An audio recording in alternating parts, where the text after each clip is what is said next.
Okay, so a very good afternoon, everyone. How are you all? Yes, I'm doing great. Thank you. Good afternoon, everyone. Avdesh, Srinidhi, Kanish, Sonali, Pooja, Himashrija, Likhit. Very good, year. Okay, fantastic. So great, everybody. Great, everybody. So now the fact that my Recording in dear progress. So my dear friends, now we are starting with our topic, our chapter, production. Okay. We had done a single class already on this topic. Today is our second and the last class on the same. Okay. So sir, what did we learn in our first class? क्या सीखे थे अपने first class में? My dear friends, in the first class we studied about what is the meaning of production? A process of creating utility in goods. What is the meaning of production? A process of creating utility in goods. After that, my dear friends, we studied what is production. That is a process of creating utility in goods. Then we studied the different factors of production: land, labor, capital, entrepreneur. Correct? We studied how land and capital are generally immobile. In some cases, capital, that is machine, is mobile. Labor and entrepreneur are completely mobile, that is movable. Then we studied that labor and entrepreneur are active factors of production, because you see, they can take decisions on their own. They can take decisions on their own.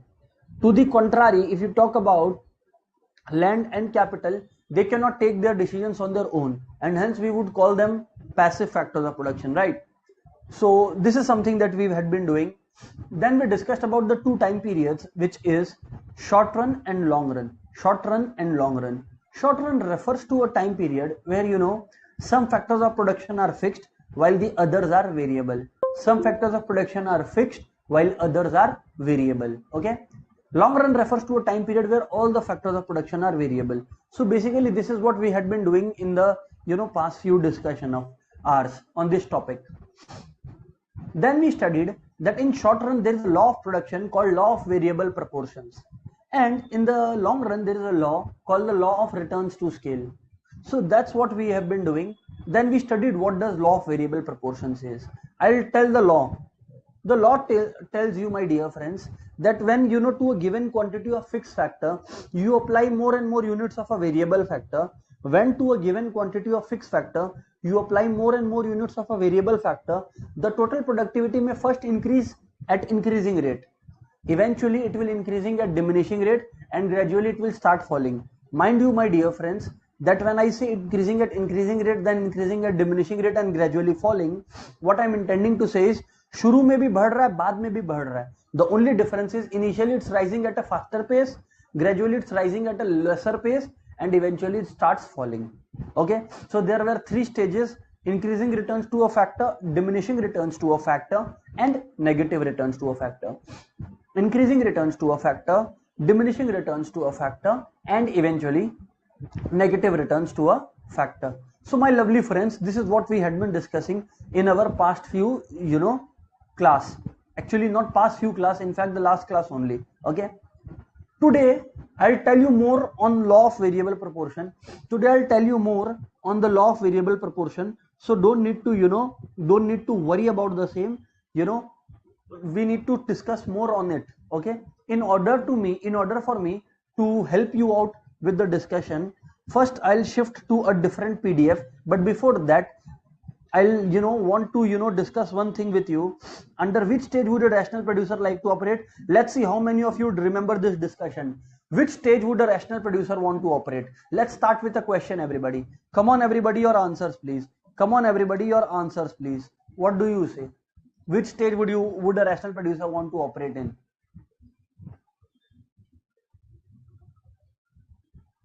Great, fantastic. So yes, you are absolutely correct. The stage in which a rational producer would love to operate is, my dear friends, stage number 2. Stage number 2. You are absolutely correct. Now, my dear friends, I want you to tell you something else. I want you to know something else. There is a concept of average product. There is a concept of average product which I haven't till now discussed with you all. So I'll do the same. The concept of average product. Okay. So let's have it here. Pay attention, everyone. I am drawing the diagram of law of variable proportions once again. You friends need to be very careful now. very careful, pay attention. Okay, here it is. Now you see guys, this is total product, this is quantity level, this is marginal product and average product, and again this is quantity level. Okay, yes sir, absolutely. Now friends, what we are discussing here is, what is happening beyond this is, pay attention everybody. What will happen beyond this is, pay attention everybody, this is quantity level. Now friends, what we are doing is, please remember, first of all, to plot TP, there is a simple trick. What is the simple trick, sir? That you draw an S. You draw an S. How does an S look like? It looks like this. Yes or no? It looks like this. So you draw an S. Exactly. That's the correct diagram of total product. Okay. So this is how the total product looks like an S. Okay. This is total product. Now friends, I'll want you to know something. Come on everybody, pay attention. So listen up. There is a point where it is first increasing at increasing rate. Then at this point you see the red point that I have marked.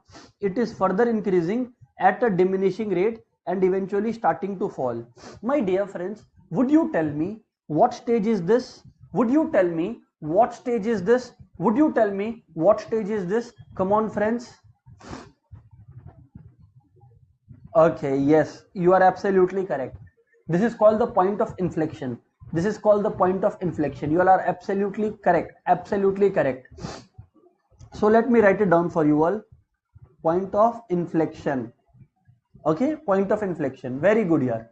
Now pay attention everybody. At the point of inflection guys, if you all remember, if you don't then I'll revise it for you. It's revision going on basically.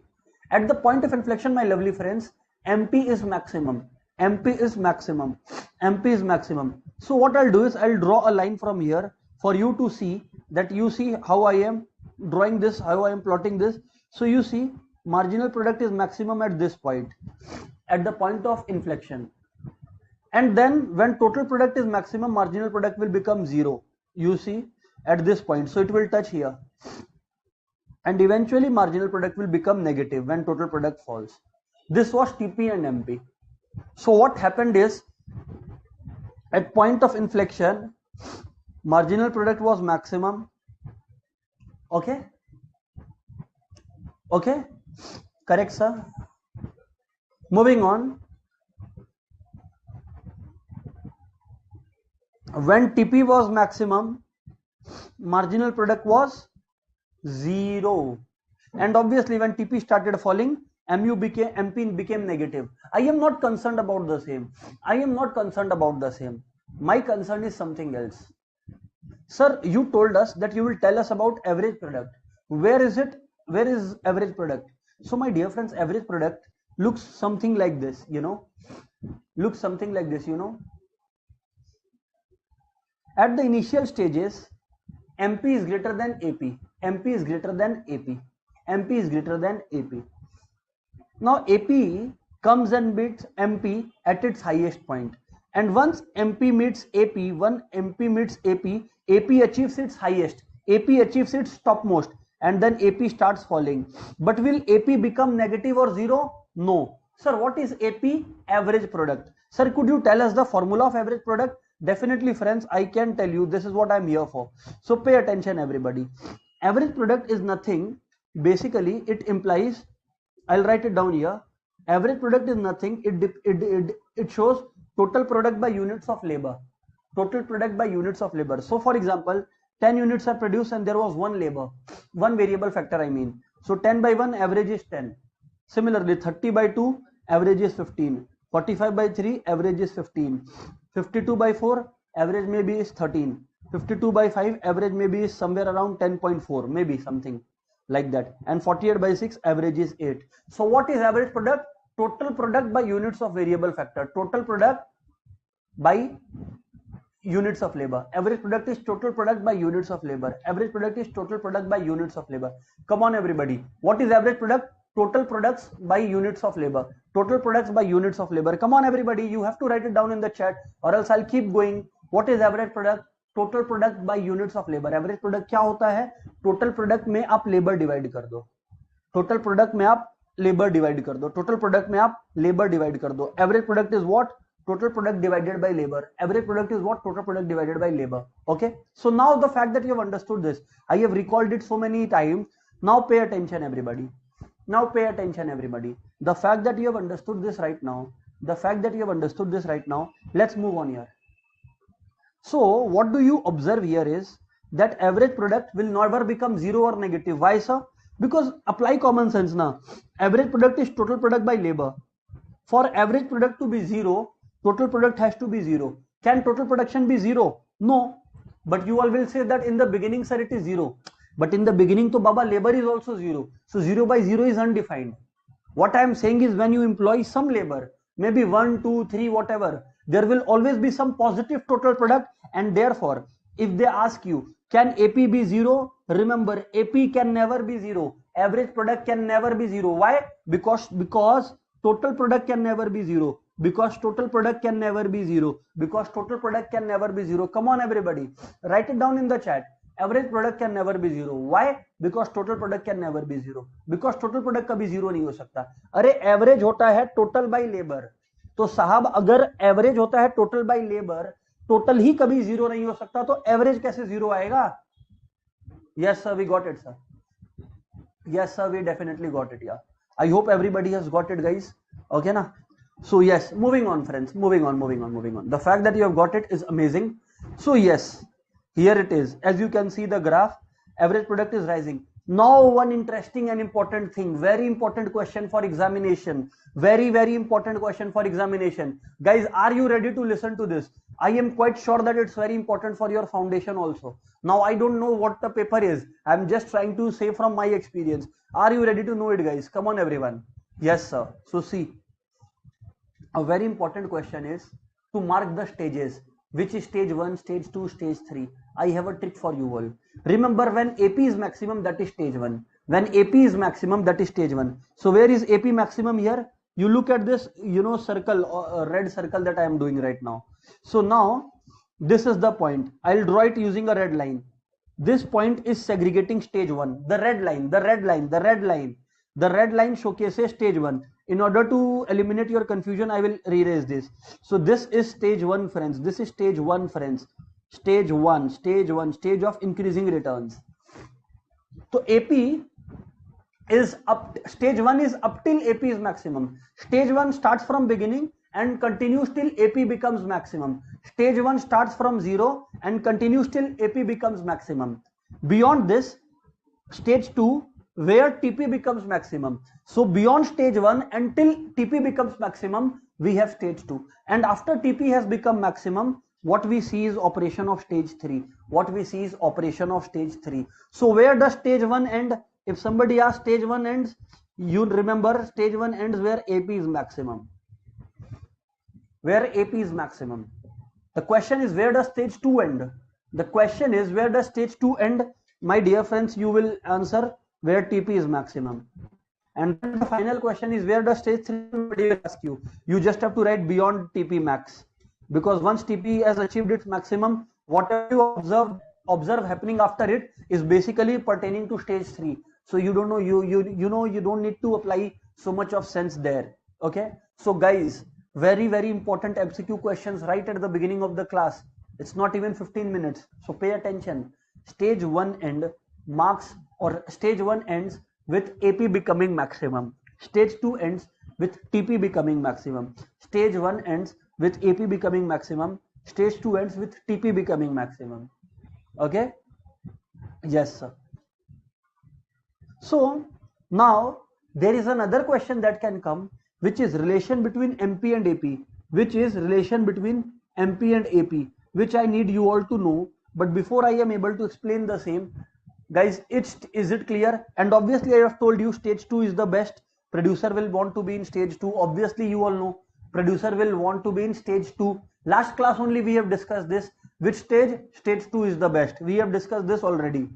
So now my dear friends, what is the next topic we are doing? In this diagram only, relation between MP and AP.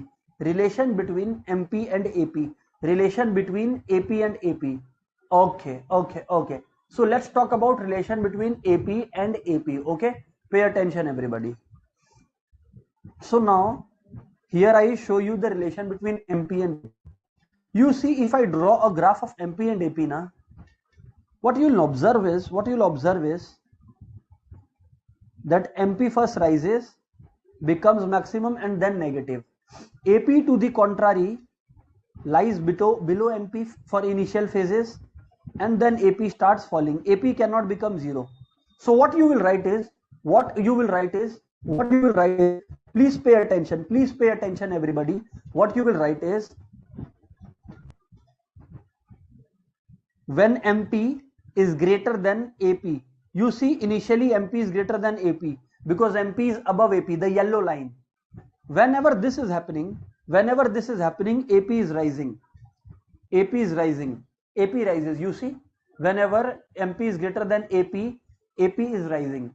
Whenever MP is greater than AP, it is rising. Whenever MP is greater than AP, it is rising. Whenever MP is greater than AP, it is rising. Beyond that, what is happening? Friends, beyond that, AP becomes equal to MP. You see at this point, AP is equals to MP at this point. AP equals to MP at this point. Isn't it, friends? And beyond that, when MP becomes less than AP, because see, yellow line is below red line.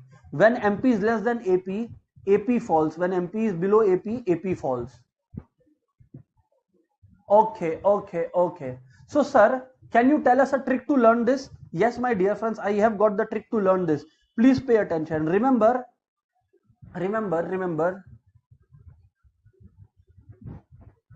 MP, M stands for M, M stands for marginal, and also M stands for mother.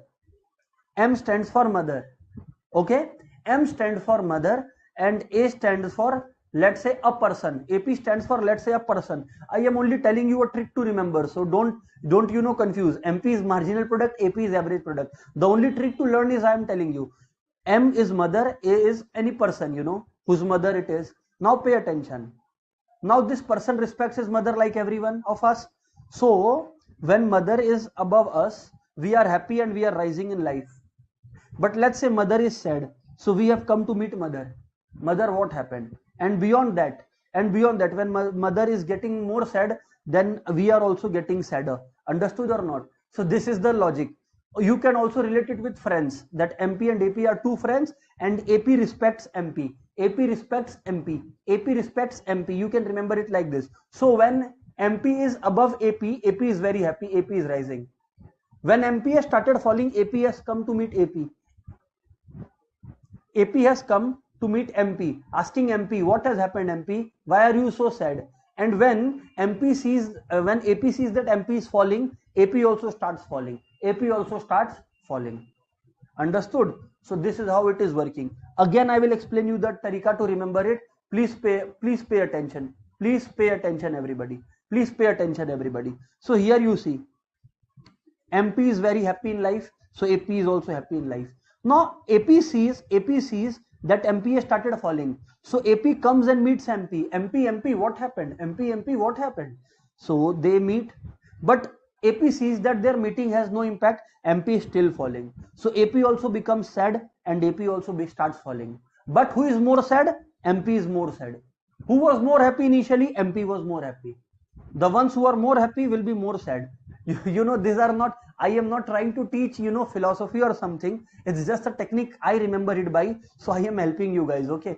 Please don't be, worried about the same. So yes, this is what is happening. So when MP is greater than AP, friends, AP is rising. Beyond this, AP becomes equal to MP, and furthermore, when MP is less than AP, AP falls. When MP is less than AP, AP falls. That is it, guys. So there are three stages. Stage 1 ends when AP is maximum. Stage 1 ends here where AP is maximum. Stage 2 ends where TP is maximum. Stage 3 ends where please remember, stage 3 ends beyond TP max. So guys, now my plan is to ask you an MCQ question. Are you all ready, guys? Come on, everyone. Let's hear it then. When MP greater than AP, what happens to AP? Option A rises, option B falls, option C constant, option D none of above, option D none of above, option D none of above. Okay, yes sir. Next question my dear friends. Next question my dear friends. When does stage 1 end? Option A at point of inflection, B at a point where AP is maximum, at a point where TP is maximum, option D none of above. What do you think is the correct answer? 2 marks question guys, 1 and 1. Come on everybody, pay attention everyone. Okay, so already a lot of answers are flowing in. Wow. And I'm glad that they are correct answers. So when MP is greater than AP, you are absolutely correct. AP is rising. When MP is greater than AP, AP is rising. When MP is greater than AP, AP is rising. When MP is greater than AP, AP is rising. Correct, absolutely correct. Okay, next. When does stage 1 end? You all are absolutely correct. At AP max, at AP max. So guys, how many of you have scored 2 out of 2? Come on everyone. All right, fantastic. So you have been learning very well. You all have been learning very, very well. Great. You know, okay. So now, my dear friends, another question that they ask in exam, it's a theoretical one, but I will explain it to you. Don't worry, don't worry. Okay, sir. Please pay attention, everyone. There are 3 stages, stage 1, stage 2, stage 3, okay? So what they will ask is, why does stage 1 operate? Means I am trying to explain, why does stage 2 operate? Why does stage 3 operate? I'll tell you why. You know, stage 1 is a stage of increasing returns. You know, initially, the fixed factors are not fully utilized. Like for example, you have a land. You have a land, very good, it's great. But you have a land, but you have not employed enough labor. So once you start employing more labor to that particular land, this land has started becoming better utilized. This land has started becoming better utilized. My lovely friends, in the process of being better utilized, in the process of this land being better utilized, what is happening? In the process of this land being better utilized, what is happening? The productivity is rising. Because this land is becoming better utilized. So the productivity is rising initially. That's why increasing returns. So if they ask you, please write it down everybody. Stage 1 logic is better utilization of fixed factor. Better utilization of fixed factor. Better utilization of fixed factor. The fixed factor is becoming better utilized. Why does stage 1 operate? Because fixed factor is becoming better utilized. Because it is becoming better utilized. Okay.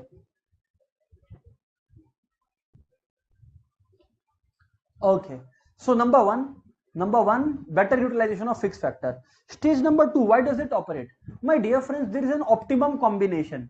You know, for example, if there is a land, let's say the optimum combination is that on one land, the best productivity will be when 5 laborers are employed. So when you start raising the number of labor beyond 5, what happens is instead of productivity rising, the productivity starts falling. The productivity instead of rising starts falling. So stage 2 is basically factor proportion being disturbed, disturbing the optimum combination. Like stage 1 I said, you know, stage 1 I said better utilization of fixed factor. Stage 2 is disturbing the optimum combination, disturbing the optimum combination, disturbing the optimum combination. Stage 2 is disturbing the optimum combination. Okay, disturbing the optimum combination. And eventually my dear friends, why does stage 3 negative returns operate? You know, because there is a saying in English, too many cooks spoil the broth. तो अगर आप बहुत लोगों को काम पर लगा लोगे, let's say there is a piece of land, वहां पर आप बहुत लोगों को काम पर लगा लिए, है ना? So बहुत लोगों को जब आप काम पर लगा लोगे केशव, बहुत लोगों को जब आप काम पर लगा लोगे, what will happen? What will happen is basically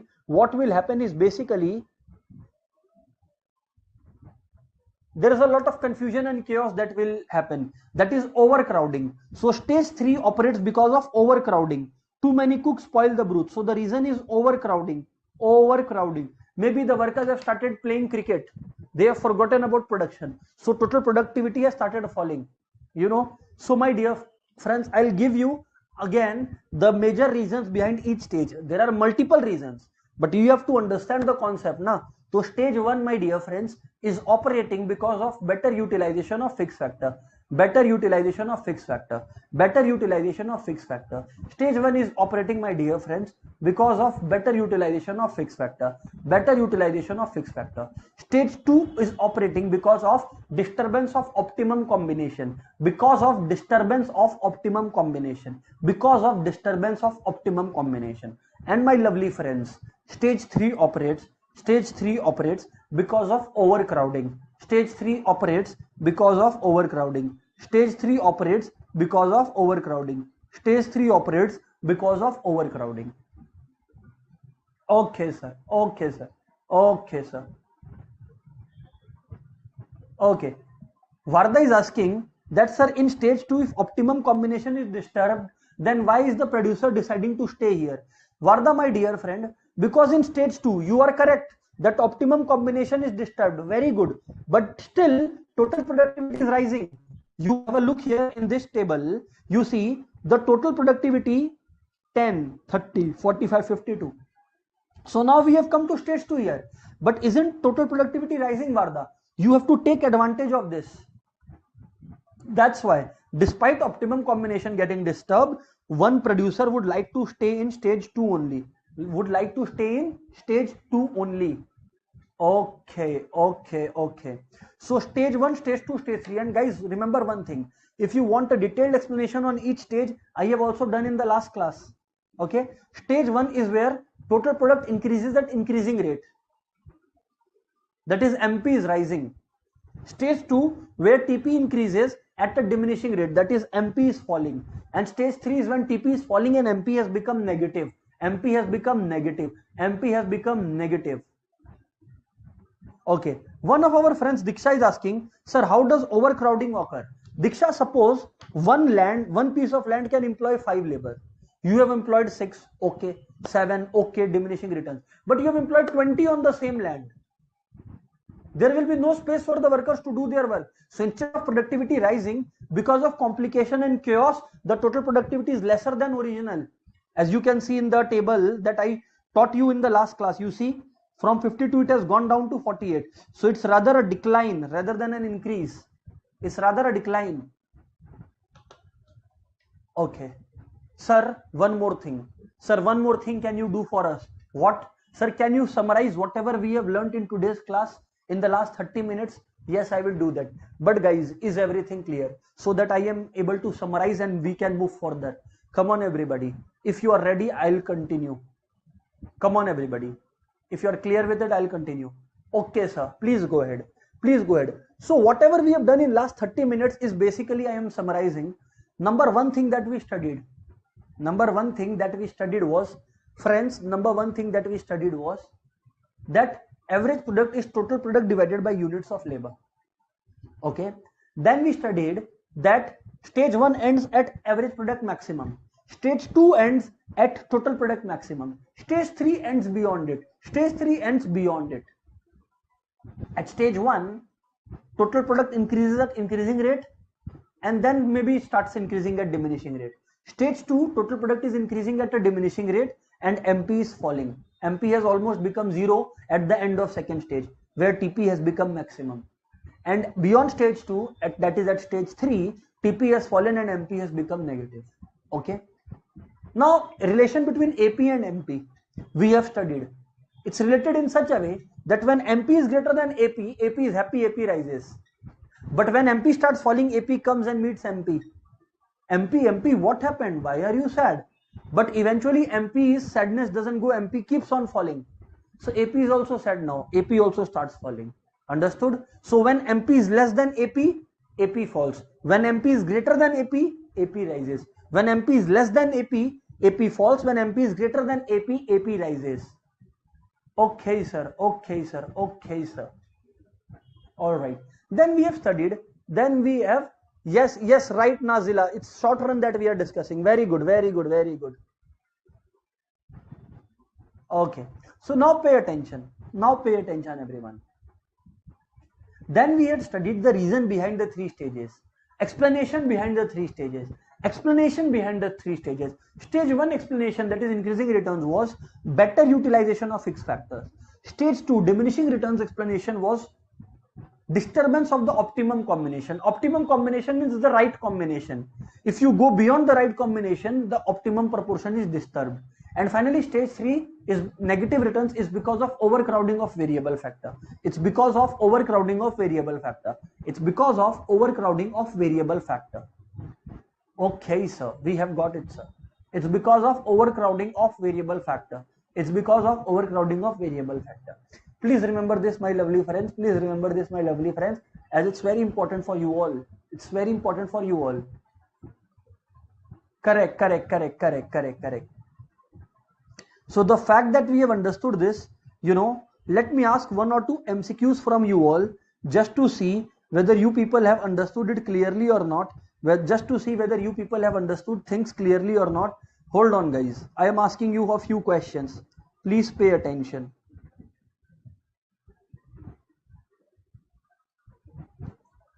Okay, so here we are.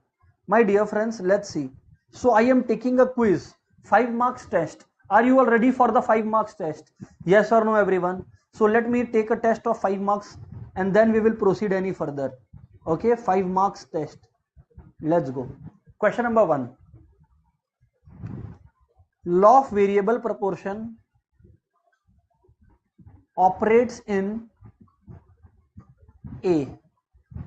Short run, long run, medium run, all of above. Question number 2 basically. Question number 2 is, when TP is max, MP is option A 0, B negative, C constant, D none of the above. So guys, before I start with the 5 marks, other 3 questions, first 2 I need you all to tell me what is the answer as per you all. Come on, everybody. So yes, our friend Rahul, Varda have answered it correctly. Kanishk has answered it correctly. Jasgun has answered it correctly. Vishnu has answered it correctly. Very good. Very good. Okay. All right.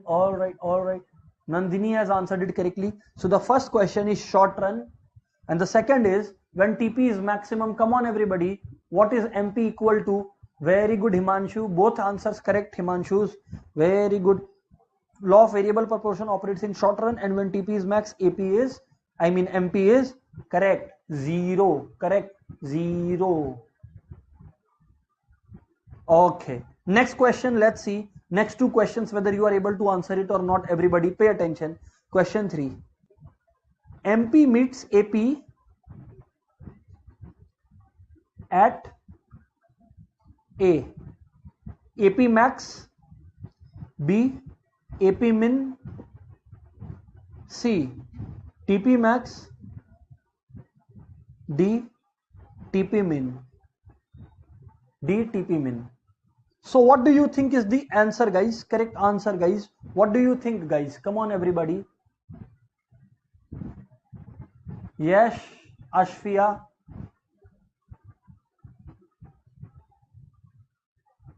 Come on, everybody.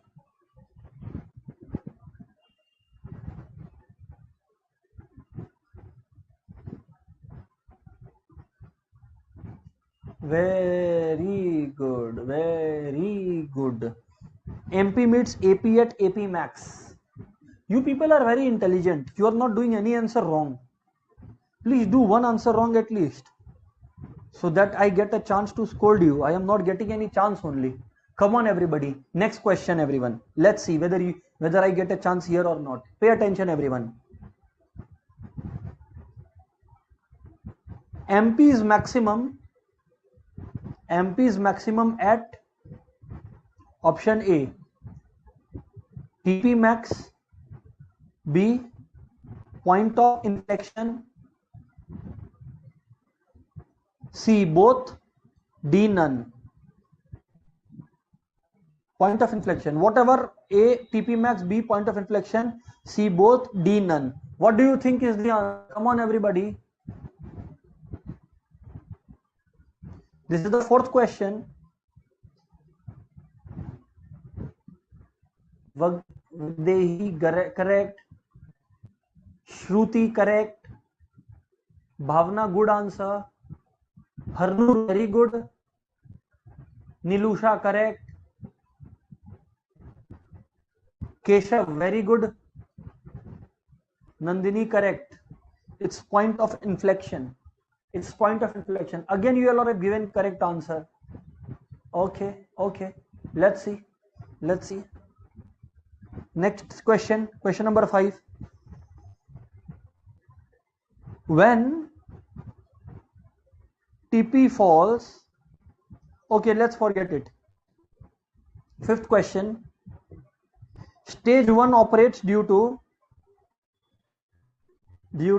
options are A, overcrowding, B, disturbing the optimum factor proportion, C, better utilization of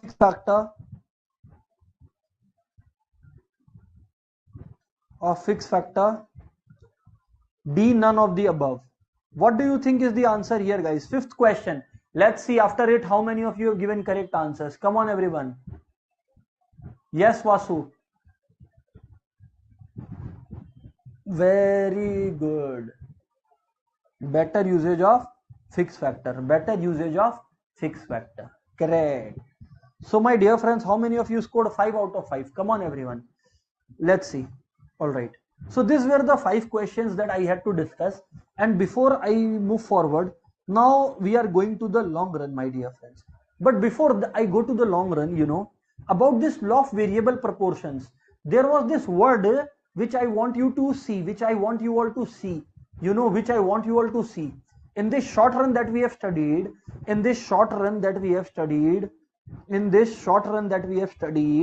in the law of variable proportion. Pay attention, everybody. In the short run, in the law of variable proportion that we have studied, what happened was we studied look at this keyword here.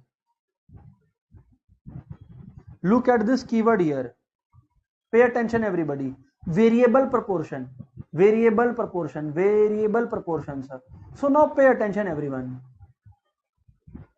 See, variable proportion. So now, my dear friends, when you mark here variable proportion, what is going on here? There is the meaning to this word which none of you have noticed, but now you have to notice it. Variable proportion. Pay attention, everybody. Variable proportion. What does it mean, sir? What we used to do in the short run is we kept the fixed factor constant. Obviously, it's supposed to be. Like, for example, a piece of land was kept constant. And then variable factors, we were manipulating it. Like, for example, 1 unit of labor, 2 units of labor, 3 units of labor, 4 units of labor, 5 units of labor, and 6 units of labor. Very good. We were doing this till now. But pay attention, everybody. So can you see the ratio is disturbed? Initially 1 factor, 2 variable. Initially it was 1 factor, 1 variable, then 1 factor, 2 variable, 1 factor 3, 1 factor 4, 1 factor 5, and 1 factor 6. So you see, we were varying the proportion, and that's why it was called the variable proportions. Oh, that's why the name variable proportion, because the ratio of the different factors we were constantly changing. Keeping fixed constant, we were constantly varying the ratio. Acha, guys, is it clear or not? Because now I am moving on to laws of returns to scale, where you will find out that it is not possible to change the factor proportion. In law of variable proportion, here factor proportion can be changed. Here factor proportion can be changed. Here factor proportion can be changed. Here factor proportion can be changed, everybody. Yes. Okay. Okay, very good, very good. So here factor proportion can be changed. You see 1 2 3 4 5 6, but my dear friends, now we are moving on to the world of long run. We are moving on to the world of long run. In the long run, what operates is law of returns to scale. What operates is law of returns to scale. What operates in the long run is law of returns to scale. I'll write it down here. Long run, what operates is law of returns to scale. In the long run, what happens is law of returns to scale operates. In the long run, what happens is law of returns to scale operates. Okay, my dear friends, here there is interesting. Here is also a ratio, but here that is a fixed. First of all, here all factors are variable. First of all, guys, here all factors are variable. So for example, I'll tell you, suppose there is a land here, there's a labor here. Both are variable because it's long run. So if for one land you are employing 4 labor, na? If you want to change this land to 2, labor you have to change to 8. That is, the ratio will always remain 1:4. It is not possible to change the factor proportion. Remember, in the long run, it is not possible to change the factor proportion. In the long run, it's not possible to change the factor proportion. That is, if for one land you are hiring 4 labor, then for 2 land you will have to hire 8 labor. For 3 land you will have to hire 12 labor. So the ratio will always remain the same, 1:4. But in the short run, it was possible to change 1:1, 1:2, as you could see here. Here the factor proportion cannot be changed. Factor proportion cannot be changed. Okay, so got it sir. So जो short run अपने पढ़ रहे थे ना, उसमें क्या हो रहा था, वेरिएबल प्रोपोर्शन के केस में जो आप रेशियो है वो चेंज कर सकते थे. कहने का अर्थ है आप फिक्स्ड को फिक्स्ड तो रखेंगे ही ऑब्वियसली, बट वेरिएबल को मैनिपुलेट करके आप रेशियो को छेड़छाड़ कर सकते थे. लाइक 1 1 1 2 1 3 यहां पर अपने कर रहे थे. ये वेरिएबल प्रोपोर्शंस में हो सकता है, इसीलिए नाम ही है law of variable proportions. But आप लोग यहां देखिए, law of returns to scale में क्या हो रहा है. अगर एक लैंड है 4 लेबर है ना, तो 2 लैंड पर 8 लेबर होंगे. मतलब जो रेशियो रहने वाला है ना लैंड और लेबर का, वो सेम है. और साथ में याद रखिएगा कि यहां पर लैंड भी आप बढ़ा सकते हो, क्योंकि दोनों फैक्टर्स ऑफ प्रोडक्शन अब क्या है, वेरिएबल है. दोनों फैक्टर्स ऑफ प्रोडक्शन अब क्या है, वेरिएबल है. दोनों फैक्टर्स ऑफ प्रोडक्शन अब क्या है, वेरिएबल है. अच्छा, is this so sir? Yes sir. It's because it's long run. It's just how economics works. This is how the concepts work, So that is the answer to why, sir. Okay? Yes, Vipin. Okay, great. So my lovely friends, the fact that you have understood this, please copy it down, everybody. I'll do something. I'll help you out with one thing. Please write it down, everybody. Please write it down, everybody. Here I have written law of variable proportion. Here I am writing law of returns to scale. This operates in the short run. This operates in the long run. You all are copying. I am assuming this. This one you all have to copy. Number 2.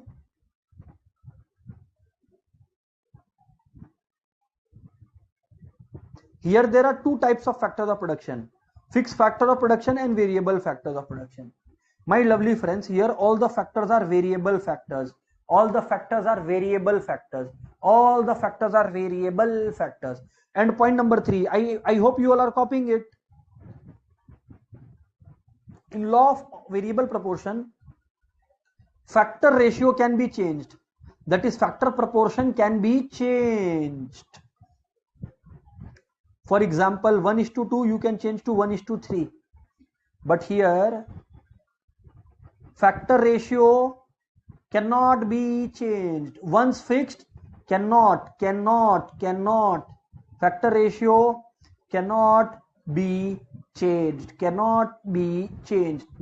Once fixed, you have got to stick with it. Come on, everybody. Is this much crystal clear? Come on, everybody. All right then.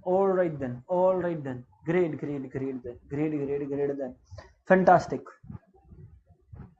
Now I'll ask you another 2 MCQ before I move further, before I explain anything further. Okay. Question number 1. Under which law can factor proportion not be changed? Can factor proportion not be changed? Option A, law of variable proportion, law of returns to scale. Option C, law of diminishing marginal utility. Option D, none of the above. What do you think is the correct answer here? Can factor proportion not be changed? Can factor proportion not be changed? Come on everybody, let's see. Okay, so here are some answers already. Absolutely correct answers. It's the law of returns to scale, because I have written cannot be changed. Had I asked you can be changed, then it would have been law of variable proportion. So yes, correct answers, law of returns to scale. Very good Rahul, very good Vipin, very good Rohan, Sahajpreet, good answer. Keshav, great. Rohan, great. Okay. Navneet, good. Sakaldeep, good. All right, Avinash, great. So the fact that you people have understood this is an amazing feat. Now moving on. My dear friends, now I'll explain you the 3 types of laws of returns to scale. Sir, what are those? I'll tell you what are those. Number 1 is increasing returns, number 2 decreasing returns, and number 3 is here. See, pay attention everybody. I'll write down all the 3, okay? Pay attention everyone. So here also there are 3 stages. Just like the previous concept of variable proportion. 3 stages of law of returns to scale. 3 stages of law of returns to scale. 3 stages of law of returns to scale. Pay attention everybody. What are the 3 stages? Come, pay attention. Let's pay attention everybody. Stage 1. Law of increasing returns to scale.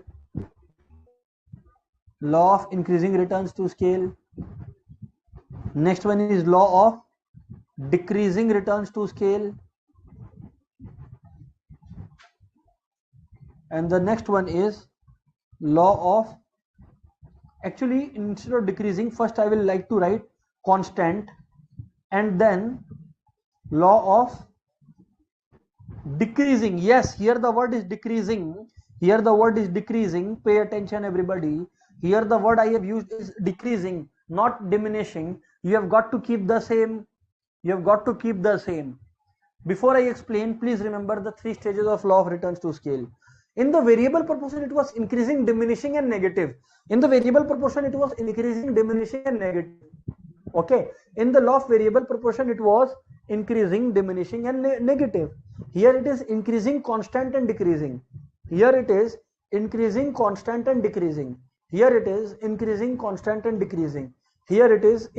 constant, and decreasing. Okay, sir, we got it, sir. So here the 3 stages are increasing, constant, and decreasing. Sir, can you explain each one of them? Yes, sir. I'll explain. Pay attention everybody. Each stage I am explaining. So pay attention everybody. Okay. Stage 1, that is increasing returns to scale. Number 1, increasing returns to scale. Pay attention everybody. So you see, here is a machine, here is a fixed factor, here is a variable factor. Pay attention everybody. Let's say there was 1 machine and 2 labor. Pay attention everybody. Output produced was, let's say 100 units. So my dear friends, if you double this, that is 2 variable factor. I mean, here there is no fixed factor. I would rather write here land, here I would write labor. It's wrong to write fixed and variable, okay? So 1 land, 2 labor, 100 output. But if I double it, 2 land, 4 labor, because here you cannot change the proportion, output will become more than double. output is, let's say, 250. What you will expect? You will expect that since input is doubling, output will double. No, but if his output is more than double, that's increasing returns to scale. That's increasing returns to scale. When due to doubling of input, output is more than double, or due to tripling of input, output is more than triple. Okay, great sir. Now moving on. Let's talk about constant returns to scale. Pay attention everybody. Constant return to scale. This is a situation, my dear friends. For example, you have one land labor, okay?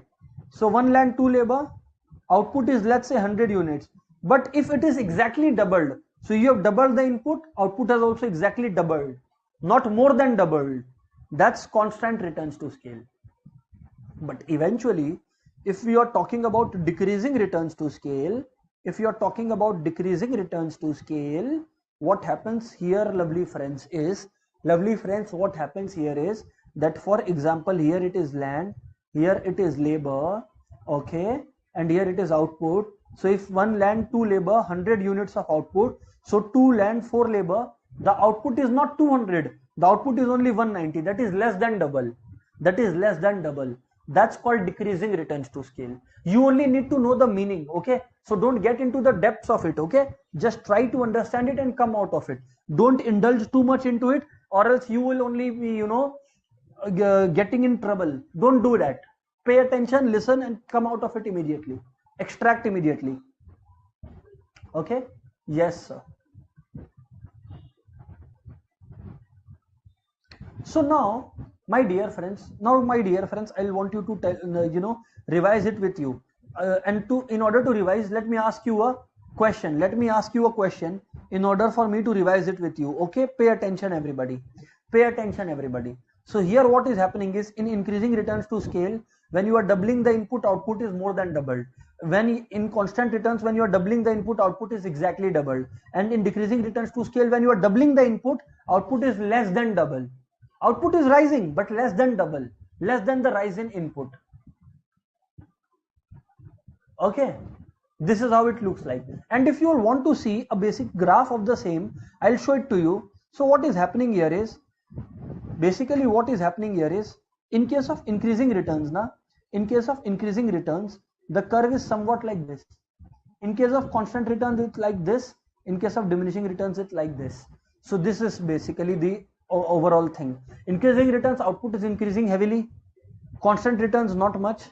Diminishing returns, slightly. And therefore you get the diagram accordingly. Okay, but it's not the diagram that the institute is bothered about. Let me give you a question to assess whether you are able to understand or not. So let's say initial output was 100 units.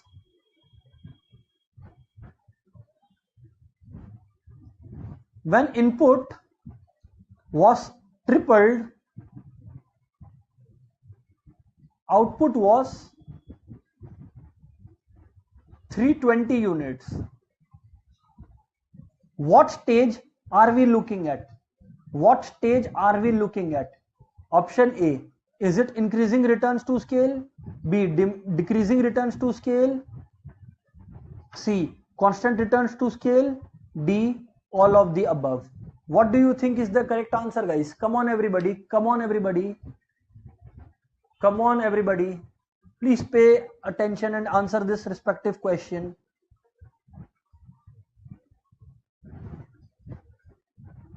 Yes, very good. Very good. So you are looking at increasing returns to scale. You see why? Because input was 100, initially output was 100. So when you tripled the input, output would have become triple, that is 300. But output has become more than 300. So you are correct, that is increasing the returns to scale. When the change in output is greater than change in input. Okay, Shruti, thank you. So what I'm trying to tell you all is, when change in output is greater than change in input, it's basically increasing returns to scale. Next, when change in output is equal to change in input, it's basically constant returns to scale, and eventually when change in output is less than change in input, then my dear friends what we are looking at is decreasing returns to scale. So there it is my lovely friends, there it is my lovely friends. Come on everybody, come on everybody, come on everybody. Very good.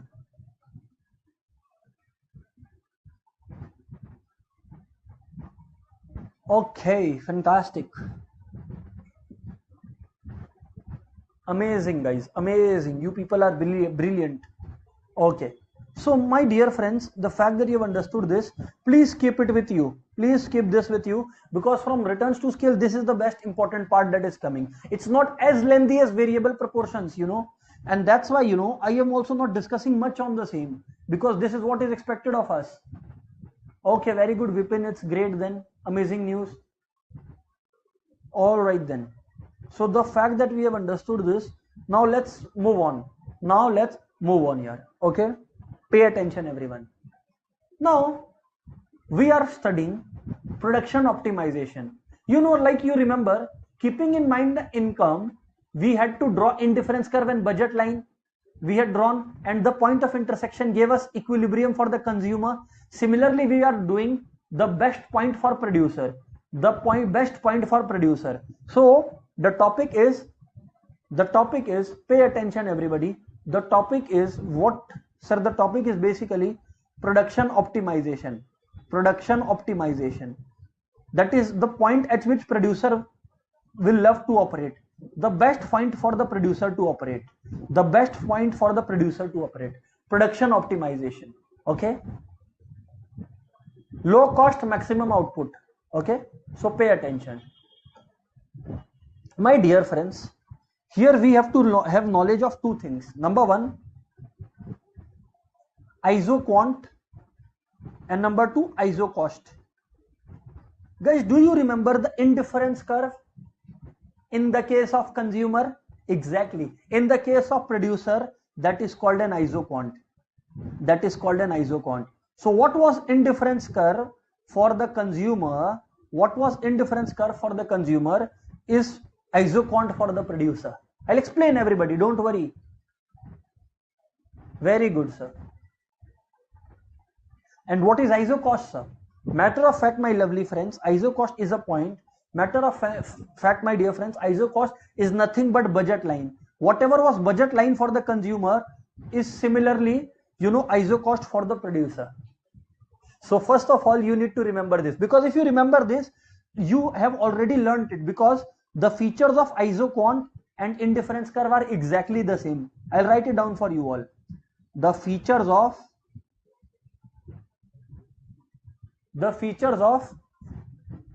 isoquant is exactly the same as the features of indifference curve. Similarly, the features of isocost is the same as feature of budget line. Come on everybody, this is it. First of all, write it down everybody before I start explaining anything. Before I start explaining anything, you have to write it down, friends. Come on everybody, do it fast. Come on everyone, do it fast. All right, great. So now, my lovely friends, the fact that you have understood it, now my dear friends, the fact that you have written it, let's start with isoquant. Let's start with isoquants. Okay, let's start with isoquants. So you know, isoquant is a curve. Isoquant is a curve showing various combination of two factors, showing various combination of two inputs that produce the same output. So producer is indifferent here. Sir, we did not understand. Could you elaborate it further? Yes. Suppose one machine and 4 laborers, for example, one machine and 4 laborers, just for example, one machine and 4 laborers can produce 100 units of leather belts. And similarly, 2 machines and 3 leathers can produce 100 units of leather belt. Exactly my point. This points like this are plotted here in the isoquant. So what is common about the isoquant? It results in same output. It results in same output. So what is isoquant? I'll write it down. It shows various combination of two inputs. It shows various combination of two inputs. Various combination of two inputs that give the same output, that give the same output, various combination of two inputs that give the same output, so producer is indifferent here, just like in the indifference curve, consumer was indifferent because consumer satisfaction was equal in the two combination commodities, right? So let me give you an example. Okay, I'll draw a table for you all, don't worry, pay attention everyone. So my lovely friends, here we are plotting combination. Let's plot 5 combination A, B, C, D, E, correct? Yes sir. Here we are writing factor X. Factor X means input X. Here we are writing factor Y, input Y. And here we are writing MRTS, marginal rate of technical substitution. Sir, is marginal rate of technical substitution the same as marginal rate of substitution in case of indifference curve? Exactly. Technical here means technological substitution. Okay, so pay attention everyone. So there are two inputs, factor X and factor Y. So if you employ 1 unit of factor X and 12 units of factor Y, the output that you will get is similar to when you will employ 2 units of this and 8 units of this, which is similar to when you will employ 3 units of this and 5 units of this, which is similar to when you will apply 4 units of this to 3 units of this, which is similar to 5 units of this to 2 units of this. It's the same everywhere. It is the same everywhere.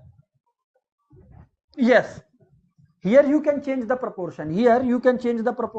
Because here we are generally talking about the long run. Okay, here we are generally talking about the long run. So yes, you can change it. Don't worry.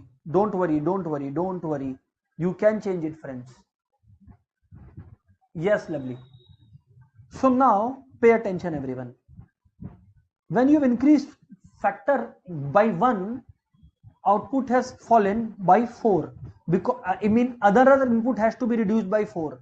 To purchase more 1 of X, you have to reduce 4 of Y. Again, to purchase 1 more of X, you have to reduce 3 inputs of Y. To again purchase 1 more of X, you have to reduce 2 units of Y.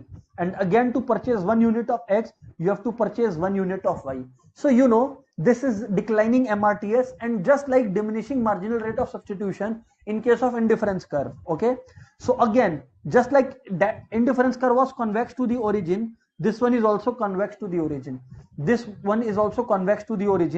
So like here factor Y, here factor X, and yes, lovely friends, it is also convex to the origin. And here everything can change. So don't worry about whether it's long run or short run. It's a different altogether a concept. Okay, isoquants are basically, you can say you are dealing with daily life. It's neither short run nor long run, if you will. Pay attention everybody. So don't worry about the factor proportion here. What you have to focus here is on the concept itself. The concept says that isoquants show us different possibilities. You see, you will not select each one of them. Here you are not increasing, here you are not selecting each one of them. You are just finding out after research that each of this combination will result in same output. You are not choosing one of them, you are not increasing one of them. Okay, so pay attention everyone. Now pay attention everyone. So much like indifference curve, it has the similar features. So what are its features? Feature number 1, it is also negative sloped. Why? Because to increase one input, we have to reduce another input, because budget is limited. You don't have enough money that you can buy any number of any input. So negative sloped. Also in addition to that, number 1 is negative sloped. Number 2. First one is negative sloped. Point number 2. MRTS full form is marginal rate of technical substitution. MRTS full form is marginal rate of technical substitution. Okay, so pay attention everybody. Negative slope, what is its shape? It's convex to the origin. It's convex to the origin. It's convex to the origin. Why it's convex to the origin? Just like indifference curve, I'll give the same reason, because of declining MRTS, because of declining or falling MRTS, whatever you want to call it, declining or diminishing MRTS. Here it's falling na MRTS. That's what I'm trying to tell you guys.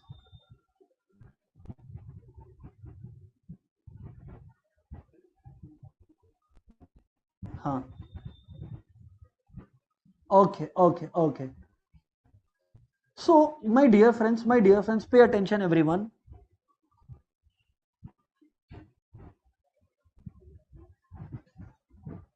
Just like here, just like there, you know what was happening was, here in the case of indifference curve we have studied, higher indifference curve leads to higher satisfaction. Higher indifference curve leads to higher satisfaction, isn't it friends?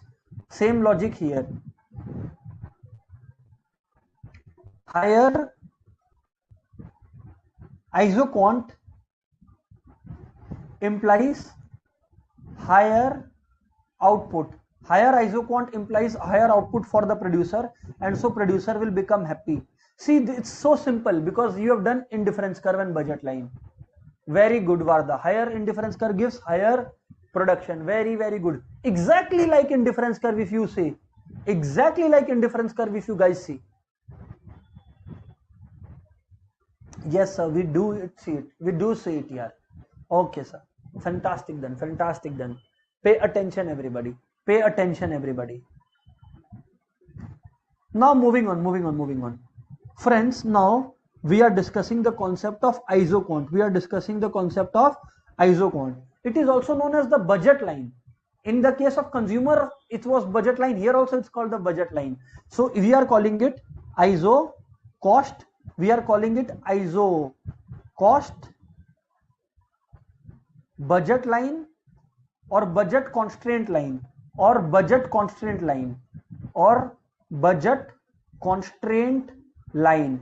It's like budget line, you know, it basically showcases the budget of the producer, of how much the producer has the capacity of spending, Yes, and yes, all of you are absolutely correct. Here, like indifference curve also, two isoquants can never intersect. Obviously, it is the same reason as indifference curve. Same reason. Two isoquants can never intersect. But here we are in isocost, so pay attention everybody. Budget line. So how does a budget line look? Much like the budget line we did for the consumer.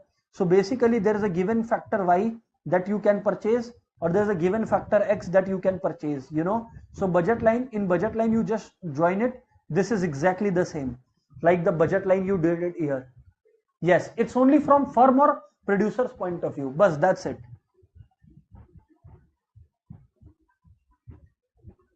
Okay, so now my dear friends, what will be better for the firm? How will the production be optimized? What does it mean, production optimization? Production optimization means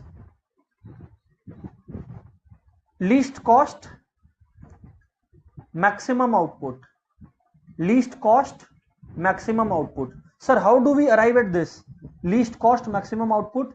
You know, in the case of consumer equilibrium, how did you arrive at equilibrium? The point where indifference curve and budget line were intersecting one another.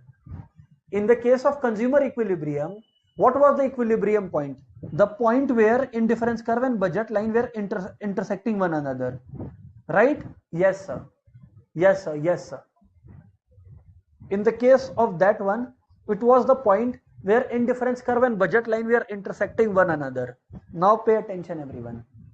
Here we are at a point. Pay attention everybody. Producer will optimize when, you know, I have drawn, see, pay attention everybody. I have drawn different budget lines, okay? You know, there is this Y and there is this X. And now pay attention everyone.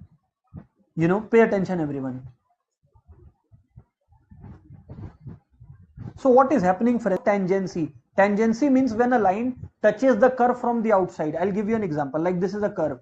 So I draw a line. See, this line has touched the curve from the outside. That is a tangent. Remember, this is not the tangent because it is touching from inside, you know. It is touching from inside, you know. You know how I learned tangents, you know. I remembered it like, you know, it's like those naughty boys, you know.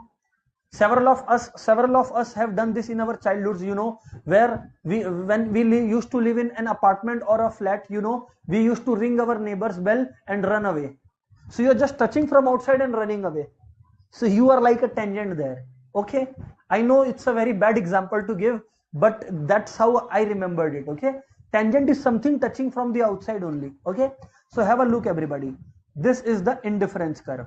This is the indifference curve. Here it is called the isoquant. Here it is called the isoquant. Okay, here it is called the isoquant. And budget line you have already seen, downward sloping. Isoquant you have seen. So where they are intersecting, this is the point of equilibrium. This is the point of equilibrium. This is the point of best satisfaction. This is the point of ultimate satisfaction. This is the equilibrium point. So what I'll do is I'll join both. I'll join both. So what is the right combination here, friends? The right combination is factor x this much quantity and factor y this much quantity. Keeping in mind the firm's needs, this much input of factor x and this much input of factor y is required. So the very important question that can come in exam is, you know, where does production get optimized? You will answer where isoquant and this budget line, or we call it the isocost, intersect, where the isoquant and isocost intersect.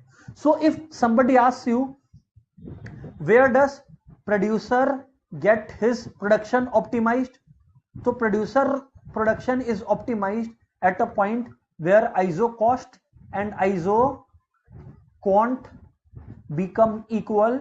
That is at the point of tangent. That is at the point of tangent. That is at the point of tangent. That is at the point of tangent. Okay, but where is, sir, where is consumer equilibrium achieved, sir? Where is consumer equilibrium achieved, sir? The point where indifference curve becomes equal to the budget line. Here where isocost is equal to isoquant, here where indifference curve equals to the budget line. This is the point. Here also the tangency wala fact will come into play. Will come into play. My dear friends, is it crystal clear, everybody? Is it crystal clear, everybody? Come on, everyone. Is it crystal clear? Tangency, you know, intersection point is not enough. Tangency point should be remembered. What? Tangency. You know why? You know why? I'll tell you why. Because you see, pay attention, everybody. Point of intersection is incomplete answer, you know, because if you see, I draw here 2 points. So here so there are 3 points of intersection, A, B and C. Huh? But you all tell me which one is the best satisfaction point. Come on, everybody. Which one is the best satisfaction point? Come on, everybody. Which one is the best satisfaction point? Come on, everybody. Yes, you all are correct. But you did the same.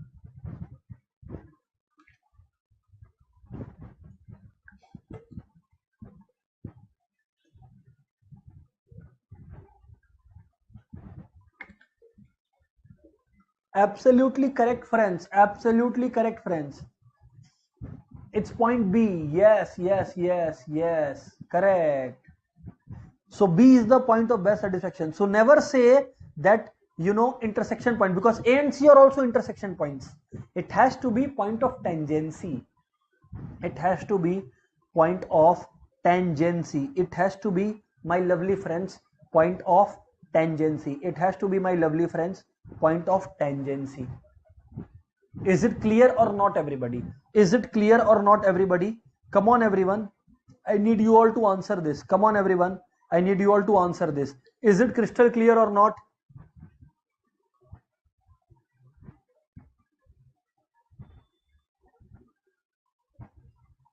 Yes, sir. It's crystal clear. So now, my lovely friends, I'll ask you a question.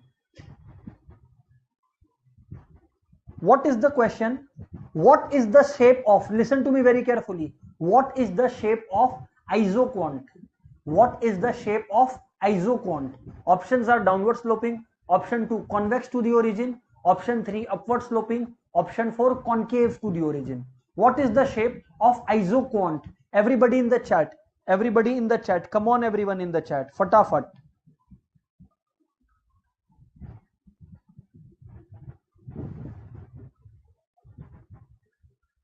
Very, very good. Very, very good.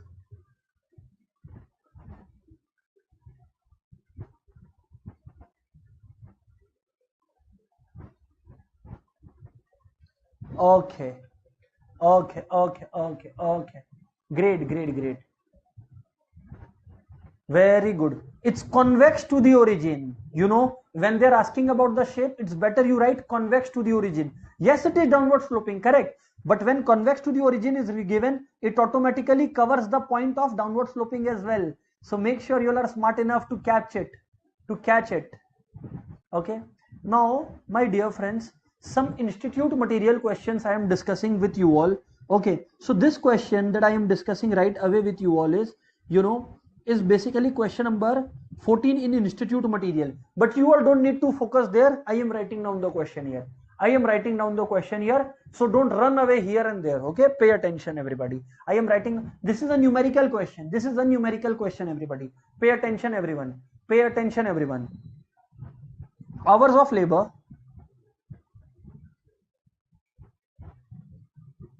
You have been given hours of labor 0, 1, 2 and 3.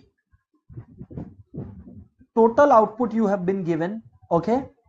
Marginal product you have been given. Okay. You have been given marginal product. Okay.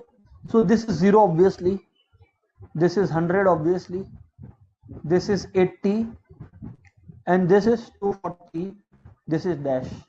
The questions they are asking you is, you know, here it will be nothing. At 0 level, TP and MP will nothing. So don't try to put in anything here. Okay. Question 1 is, institute material is question 14 by the way. What is total output at 2 hours? Okay. Question 1. There are options given by the institute. I am not writing them. What is marginal product at 3 hours? Okay. And question number 3. 3 questions are asked from here. What is the average product at level 1, level 2, level 3? That is R1, R2, R3. Come on, everybody. Basically, we have been asked to fill in the blanks. Come on. And average product, nothing is given. So we have to find each one of them. Come on, everybody. Please write down your answers. I am waiting. Come on, everyone. I'll wait for at least a minute or two before you friends are able to answer it.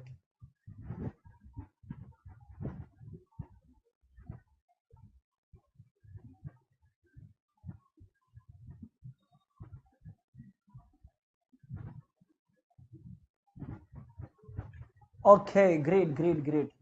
So see, I'll help you out. Pay attention, everyone. This one is to nothing. You just put a dash, you cut it off here, because at 0, nothing will happen. At 0 level, nothing will happen. Okay. But beyond this, what will happen? See, initially marginal product was 100. Okay. Now marginal product is 80. Please remember, my lovely friends, that marginal product of 80 implies that output has increased by 80 units. Correct. Initially the output was 100. Since it has become increased by 80, so what will be the new output? 180. Yes. So the answer to this question is 180. Correct. Now the output has increased from 180 to 240. So by how much has it increased? It has increased by 60 units. So the correct answer here is 60 units. The correct answer here is 60 units. Correct. So here the answer is 60 units. Very good. Because you see, now the third point, average. So average is basically 100 by 1, 100. Total by hours, 180 by 2, 90. And again 240 by 3, 80. So 100, 90, 80. This is your answer.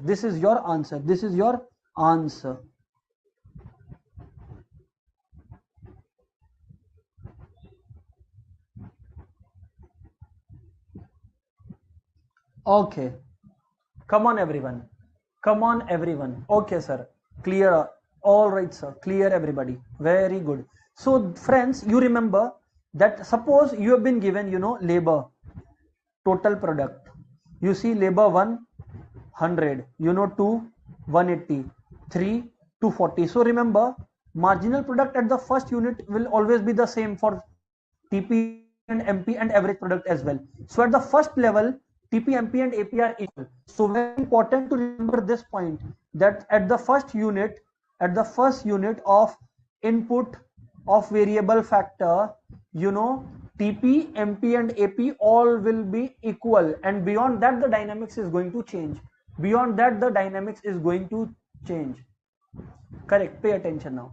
Now see, it has increased by how much? 80. It has increased by how much? 60. 180 by 2 is 90 and 240 by 3 is 80. Now my lovely friends, please pay attention.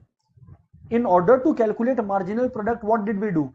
In order to arrive at marginal product at any level, we deducted total product at that level from total product at the previous level. For example, you see, here we needed marginal product at level 2. So total product at level 2 was 180 and total product at level 1 was 100. So we did 180 minus 100.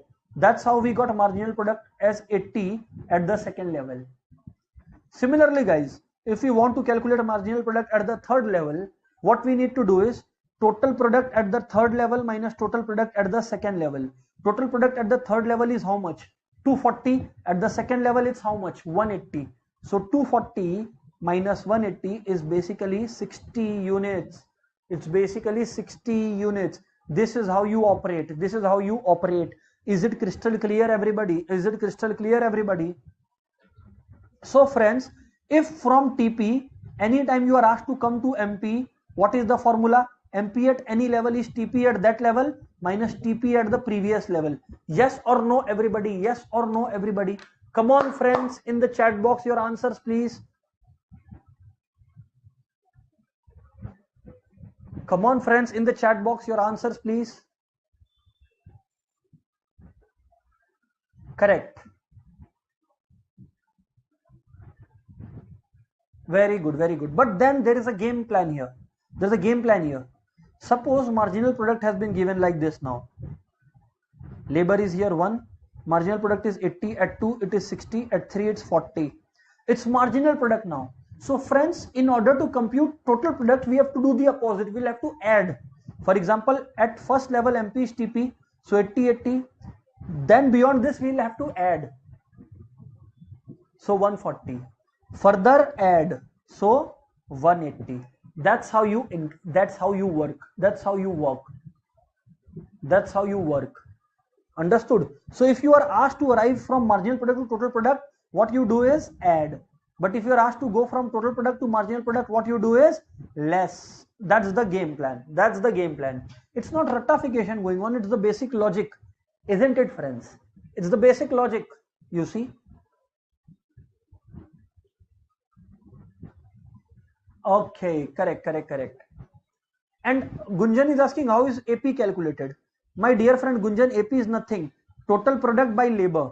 So what is total product? Like for example here, 100 by 1, 100. 180 by 2, 90. 240 by 3, 80. In this question, if you want to calculate average product, 80 by 1, 80. 140 by 2, 70. And 180 by 3, 60. But that's it. AP has come. That's how you have to solve it, guys. That's how you operate, guys. Understood? Yes. Moving on. Let's pay attention. Everybody, pay attention here. Another question we are discussing. Pay attention, everyone. Which of the following is not a characteristic of land? Is not a characteristic of land.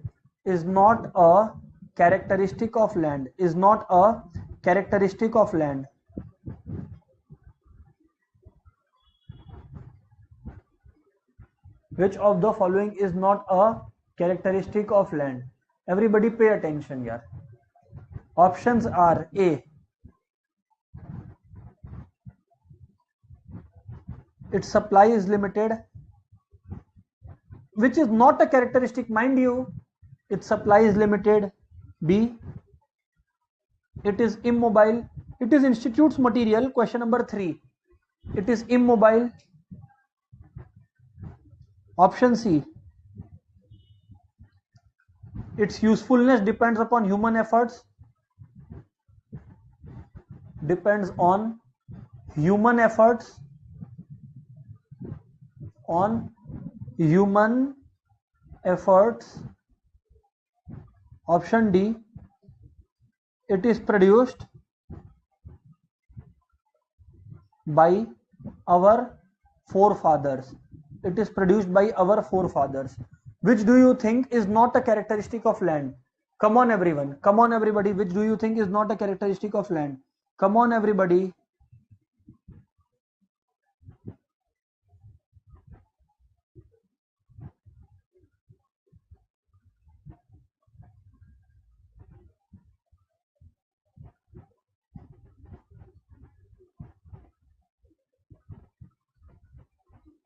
Okay.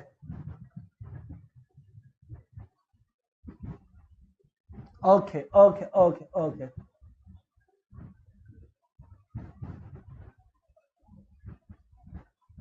Very good. See, supply of land is limited because on earth there is limited land. It is correct. It is immobile. Its usefulness depends on how much you work on it. Correct. But it's not produced by your forefathers. It's the earth. It's the earth itself. It's the nature that itself that has given us. We have done it in the first point only. Free gift of nature is land. Free gift of nature is land. Free gift of nature is land. So you cannot, make a mistake, friends. You cannot make a mistake here. It's, free gift of nature. All right, sir. We got it, sir.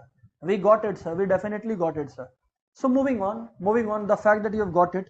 Next question. Please pay attention. Okay. I am explaining you a concept now. What is that concept called?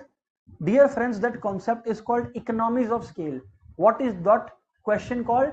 Concept called economies of scale. Yes, that concept is called economies of scale. Okay. So pay attention everyone. Pay attention everyone. And yes, remember, now we are doing production. When we come to cost, many of you are asking doubts related to cost. But my dear friends, we have not done cost. We have not even touched cost here as of now.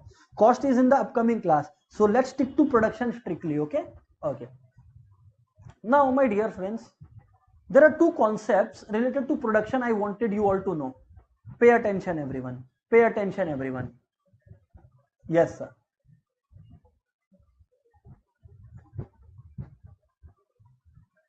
So, there are two aspects related to production I need you all to know. Please understand everyone.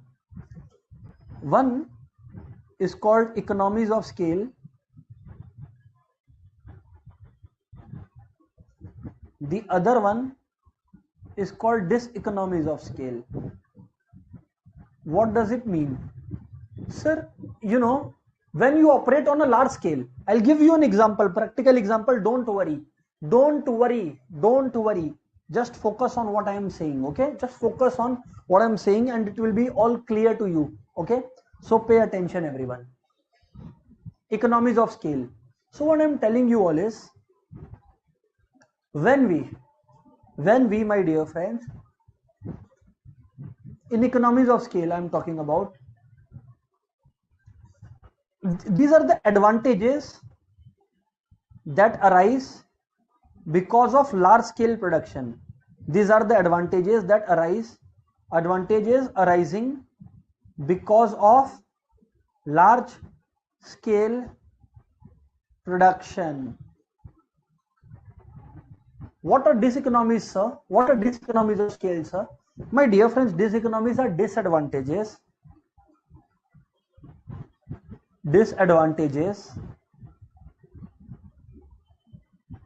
arising because of small scale production. Disadvantages arising because of small scale production. So economies of scales are advantages arising because of large scale production. Diseconomies of scale are disadvantages arising because of small scale production. Sir, can you elaborate? Yes, I will elaborate. First, you all need to copy it down.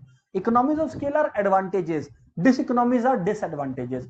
Both arise when? Because of large scale production. When we are producing in large scale. So pay attention, everybody. You will understand what I am talking about. Slowly and steadily, okay? See. My dear friends, suppose this is you. Let's say this is a person, businessman named Mr. Hirsch. Whatever the name could be, let's say Mr. Hirsch.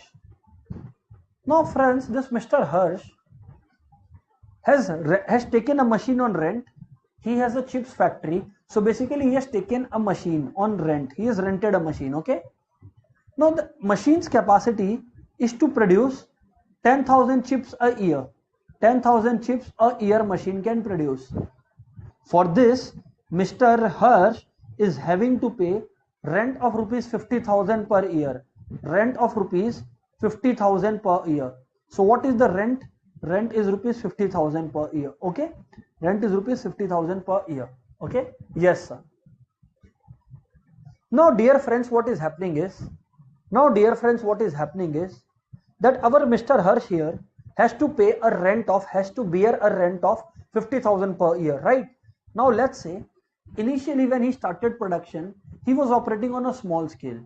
So let's say the quantity Mr. Hirsch could produce was 1,000 chips a year. You know, because the demand was for 1,000 chips, he did not want to waste too much money unnecessarily, since the demand was only 1,000 units, lovely friends. So what he did was he produced only 1,000 chips. Now let's assess the per unit cost. What is the per unit cost?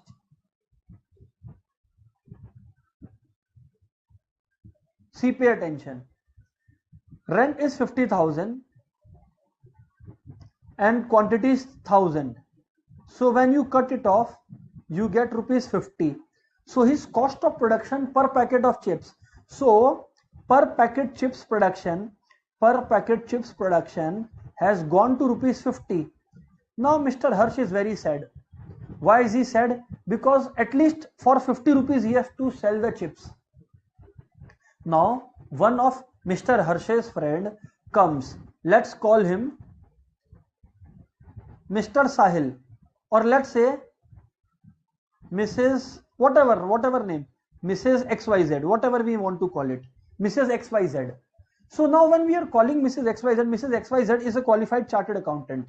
So she advises Mr. Hirsch to increase the production if he wants to reduce the cost. So now what Mr. Hirsch is doing is, now he is producing 10,000 units, which is the full capacity. Now guys, what is the per unit cost? See, rent is still 50,000. But now, because of production of 10,000, because of production of 10,000 packets, cost per packet is 5 rupees. So what you see is, because of large scale operations,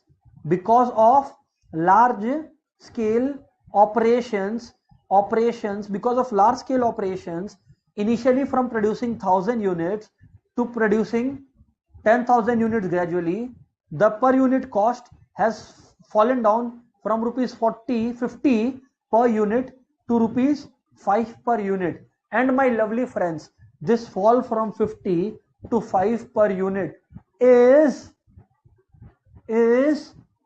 what you call as economies of scale. I told you now there are some advantages. So what is the advantage? The advantage is the fall in production cost per unit. What is the advantage? The fall in production cost per unit. This is why, do you know guys, fall in production cost per unit. Do you know guys that the cold drink that we drink, the Thumbs Up or the Coca-Cola that we drink, 1 liter bottle, it sells in the market for 60 rupees. The 1 liter bottle of Coca-Cola or Pepsi that sells in the market, it is for 60 rupees.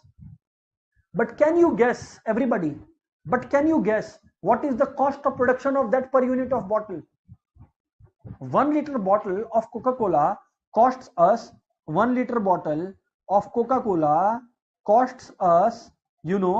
rupees 60. Can you tell me what is the cost of production? This is the selling price.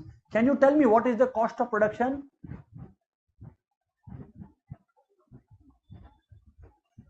So yes, very good. Most of you don't know, so I'll tell you, my dear friends, for Coca-Cola to make 1 liter of Coke bottle, which it is selling for 60 rupees, it is hardly taking 70 paisa. Just imagine, not even 1 rupee is being spent. Now you all will be surprised. How can it happen, sir? All of you are saying 10 rupees, 20 rupees, but no, it's not even a rupee, single rupee. Why, sir? How is it possible? Because you see, Coca-Cola and Thumbs Up and all this, they are giants. They produce across the globe. On Earth, they have a massive presence. So, when in a globe, you have a massive presence. When in a globe, you have massive presence. You are obviously able to get me that you will be able to sell more, because they are producing so much. They are producing so much. This is called benefit of economies of scale. This is called the benefit of economies of scale. This is called the benefit of economies of scale. Yes, this is called the benefit of economies of scale.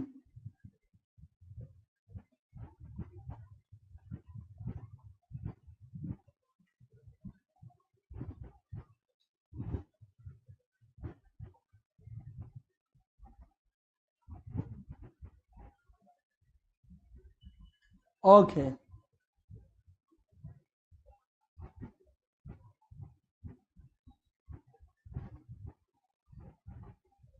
Okay. So now let's pay attention. Now let's pay attention. Now let's pay attention.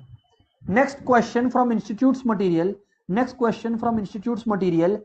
It's question number 49. Okay. I am randomly moving into questions that pertain to production. Okay. That pertain to production. Okay. So pay attention, everyone. So pay attention, everyone. Pay attention, everyone. Question 49. Average product of labor. This is the Institute's material question. Average product of labor is maximized. Average product of labor is maximized when marginal product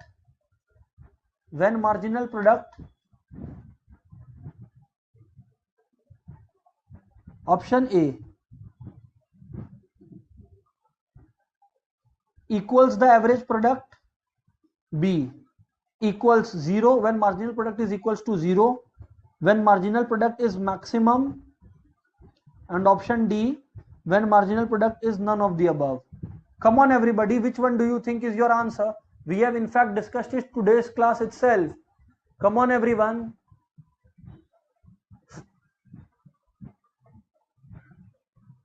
Yes, you all are absolutely correct. So yes, you all are absolutely correct. When is average product of a labor maximized? You are absolutely correct. When marginal product equals the average product. When marginal product equals the average product. When marginal product equals the average product. When marginal product equals the average product. So when MP equals to AP, AP is maximized. So let's revise the relationships again, guys. What say? Come on everyone, let's revise some relationships. You all may copy it along with me. You all may copy it along with me if you want to. Please write it down, everybody. I am writing all the key concepts here. Okay. So when TP is maximum, MP is equals to 0. Okay. When TP falls, MP becomes negative. Okay. Another question that I want you all to answer is, when TP changes from increasing at increasing rate, I am talking about short run law of variable proportion only, to increasing at diminishing rate, the point is called, what is the point called where this is happening? Come on everybody, what is the point called where this all is happening? Yes, point of, yes, you all are absolutely correct. You all are absolutely correct. The point is called, very good, it's called the point of inflection. It's the point of inflection. It's called the point of inflection. And remember guys, another question. What is it called? Come on everybody, waiting for your answer. Correct.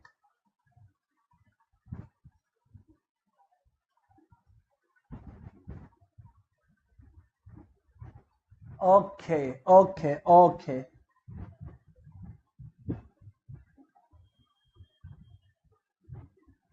All right, all right, all right, all right. Great. Point of inflation. Okay, another point, guys. Another point, guys. At point of inflection, MP is maximum. MP is maximum. At point of inflection, MP is maximum. At point of inflection, MP is maximum. Please remember it, everybody. Please remember it, everybody. At point of inflection, everybody, MP is maximum.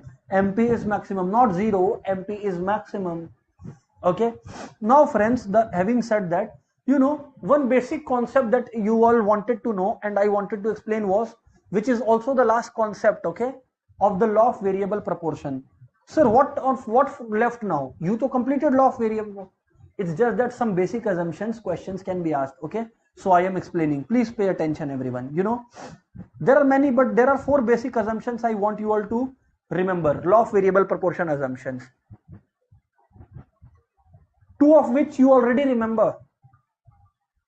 Number 1, law of variable proportion assumption is, it operates in what time period? Yes, it operates in the short run. Oh, sir, this also we know. Yes, these are called assumptions. Number 2, it is possible to change factor proportion. It is possible to change factor proportion. It is possible to change factor proportion. Basically, so for example, if there is variable factor here, there is fixed factor here.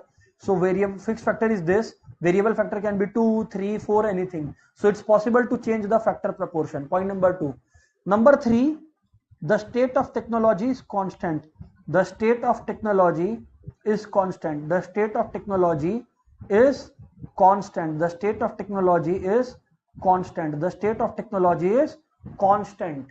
It means while you are studying law of VP, there is no change in technology. There is no change in technology. While you are studying law of variable proportion, there is no change in technology. While you are studying law of variable proportion, my lovely friends, there is no change in technology. The state of technology remains the same. And eventually, my dear friends, pay attention. All inputs are homogeneous, that is equally efficient. All inputs are homogeneous, that is variable factor are the same. For example, if you increase the labor, it doesn't mean that the second labor is better than the first. All the units of labor are equally efficient. It means all units of labor are equally efficient. That is the variable factor are equally efficient, because in short run you are changing this, so they are equally efficient. These are the 4 major assumptions. These are the 4 major assumptions of law of variable proportion. Please remember it. Come on everybody, what are the 4 major assumptions? 2 of which we have already done. Short run, then it is possible to change factor proportion, okay, state of technology constant, and the 4th one, very crucial one, is that the variable factors are equally efficient. So one labor is as good as the other one. One labor is as good as the other one, is all we are saying. One of the labor is as good as the other laborer, is all we are saying. Okay, sir, is that so? Yes, sir. So now, my dear friends, having said that, there is a question in the institute's material. I would request each one of you to pay attention to this one. It's question number 50 in the institute's material. I am writing it down and then you all will have to answer. Okay, pay attention everybody, okay. Following is not the assumption of law of variable proportion. Following is not the assumption of law of variable proportion. So what is not the assumption? Let's have a look at some of the examples, okay. Option A, that there is change in technology. Option A, that there is change in technology.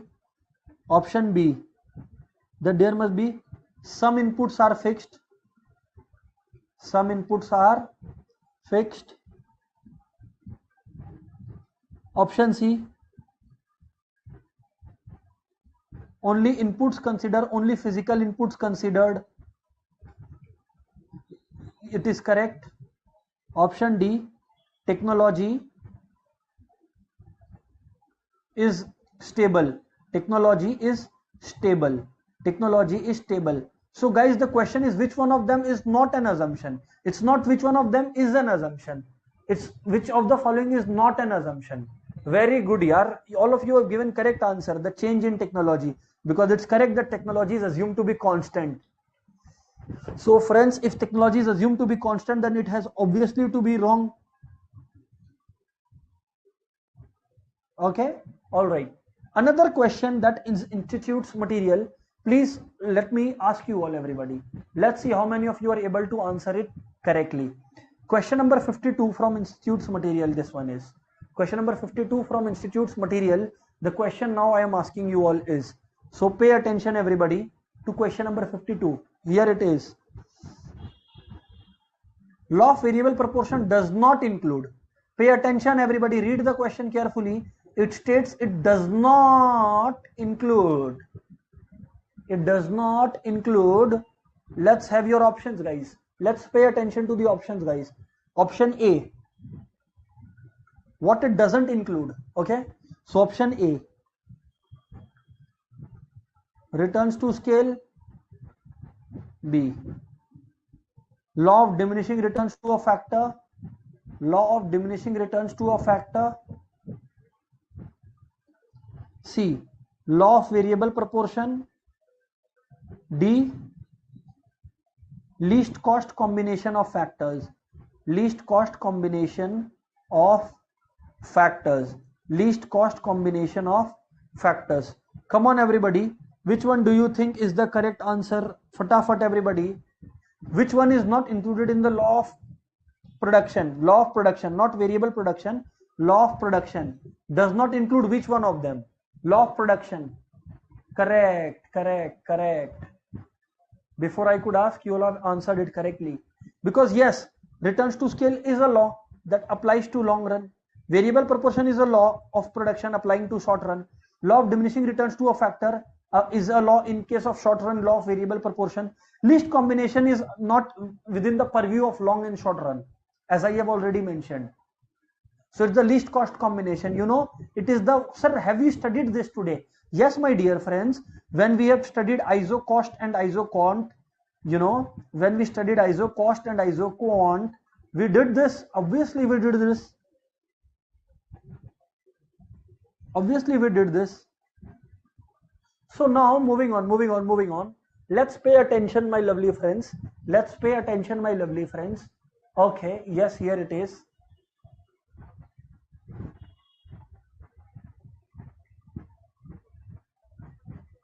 Okay ji, so pay attention everybody. हाँ जी, here we go.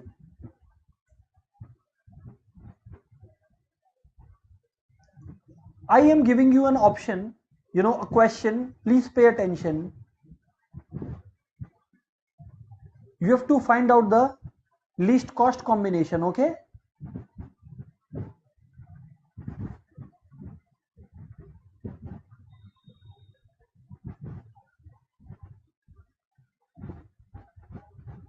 So A, B, C. Okay. Question is, which is the least cost combination? Option A, point A. Option B, point B. Option C, point C. Option D, none. Option D, none. Which one do you think here? Which one do you think here? Which one do you think is correct here? Come on everybody. Which one is the least cost combination? Come on everybody. Which one is the least cost combination? Come on everybody. Yes, you are correct. Option B, because it is the point of tangency. It's the tangency that's important. Very good, Vagdehi. Very good. Shruti, very good. Rahul. All right, Lakshita, great answer. Rohini, correct, correct, correct. So my dear friends, this is what brings us to the end of this topic, production. In our next class, my dear friends, we will discuss cost. And remember, I am giving you all a homework to study production and income, because cost and production are the two chapters which are quite interrelated. So if you don't know one, you don't know the other. So please make sure you are coming after studying production properly into the next class of cost, all right guys. So yes, my dear friends, that's all we have for the day. Goodbye everyone. Tata. Thank you very much.